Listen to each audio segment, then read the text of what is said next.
Nick Saban talking about name, image, and likeness, and I wonder what you think about the idea of Nick Saban potentially being a commissioner for college football and getting some of these things in line. Let's play the clip, and then, Steve, you react.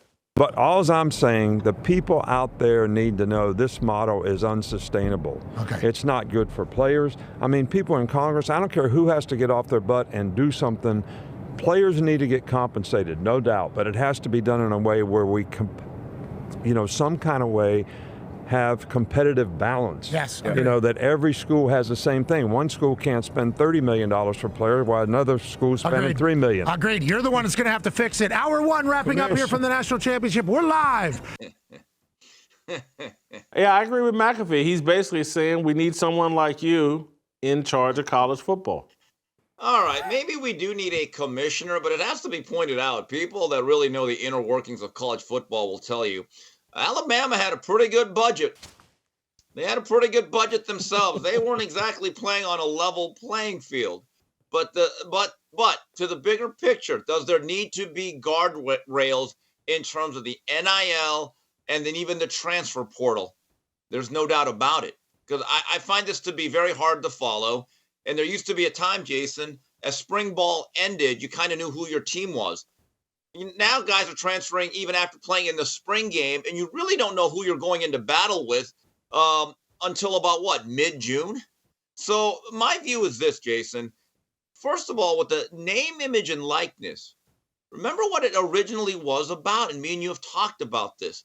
It was about the iconic player on campus that was known regionally and maybe nationally, which means Chris Webber and the Fab Five in their baggy shorts. It was about Tim Tebow at Florida. It was about UNLV with Larry Johnson, right? It was about that level of guy that could make their own merchandise or paraphernalia, and they should get a piece of it, or a local restaurant or a chain. They want this kid to be able to sign autographs and name a hamburger after him and let them get paid. But very quickly what happened is a thing called the collectives. And every athletic department or university has one. And they basically raise money through the boosters, and that becomes their budget to pay players before they make one single play on campus. Jason, my view is this. If you really want to make a name, image, and likeness that means something, I would make it so you can't give anyone an NIL till they play their first year. Honestly. And that would, and then also in terms of the transfer portal, I would say you get one transfer, and you also still have to sit out a year the way they used to, because what they're allowing now, as Nick Saban said, basically anarchy.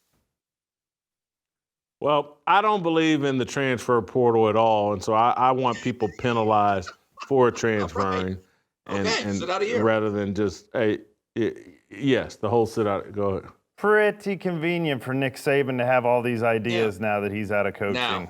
Pretty convenient when he signed 8-year, $93 million contract to coach. There's no coaching salary cap. Boise State can't afford to pay their guys $12 million a year. These 5 schools can all get the best coaches and pay them whatever they want. No salary cap talk there. And the same 5 schools win the national championship every year. But now that we can start paying some guys at different levels, now we really need to put Nick Saban in charge. Well, TJ, couldn't it be that once you're retired, you have a different agenda, narrative, set of goals? No? No.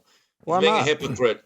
It's easy, to TJ's point. He's being a hypocrite. It's very convenient for him now to want a level playing field and play Floyd Landis. Give me a break. I think, look, there are people out there that I would trust, like Joel Klatt. Joel Klatt's tweets about moving Army-Navy to week 0 as the showcase game and shortening the season. He has a lot of common sense thoughts, which is a theme in our country that I like. I kind of like Klatt. He may have his biases. He played at Colorado. I get it. But a lot of these inequalities, as TJ mentioned, Nick Saban had no problems exploiting those loopholes for about, 15, 20 years? So, good segue into Klatt. I want to read you this tweet Klatt put out about yesterday's game.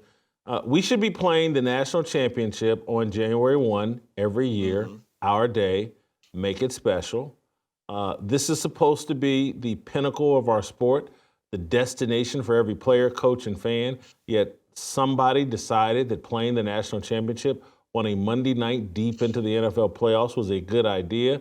The mismanagement of college football has been egregious.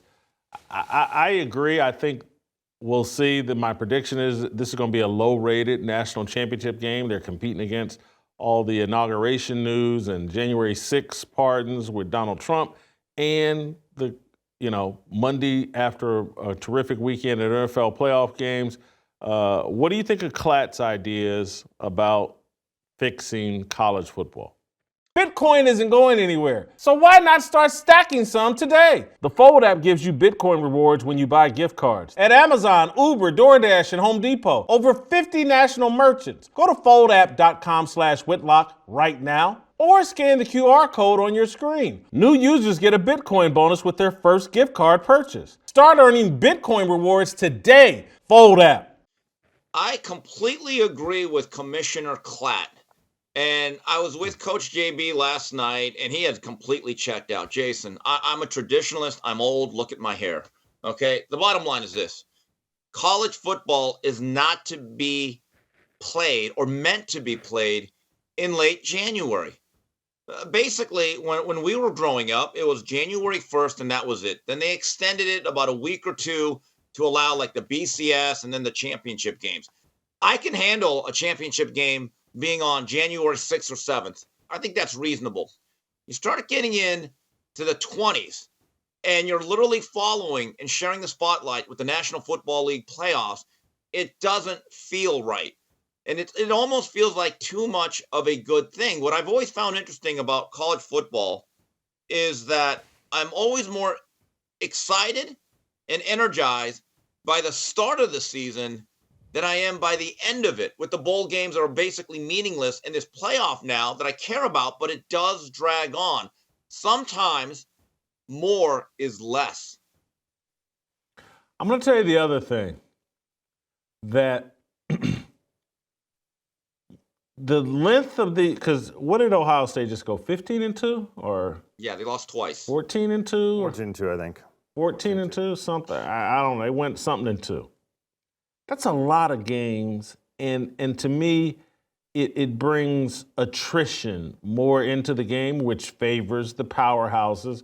And so I just think the college football playoffs are never going to be upset-ridden, or upsets are going to be a big part, because the more talent you have, the more you can survive a 16 or 17-game college football schedule. It favors the rich. And so Jason, Notre Dame is a rich school, but not in comparison to name, image, and likeness. And so they really had no chance. They may have had a chance to upset Ohio State in October, but by January 20th, when they played all them games, no shot. Well, Jason, I agree with you in theory, but keep this in mind, though. They're now getting paid. So what do you think is going to happen? They're going to play less games? No, they're going to make them work. They are now professional athletes by definition. You could dress it up all the way you want, but there is no technicality. You get paid for your services as a football player. Let's not say student athletes, because you are getting paid, okay? What did you think was going to be expected of you? Less games? Also, in terms of the depth, I still hear it, but I don't think it's as pronounced because of the transfer portal. A lot of your backup depth pieces that would sit around 3, 4, 5 years before ever playing at some of these blue blood programs are probably now transferring out. So I think the depth is an issue. It is a factor, maybe not what it was even 10 years ago. Don't miss a second of Fearless. Hit that like button and subscribe to keep up with our latest content.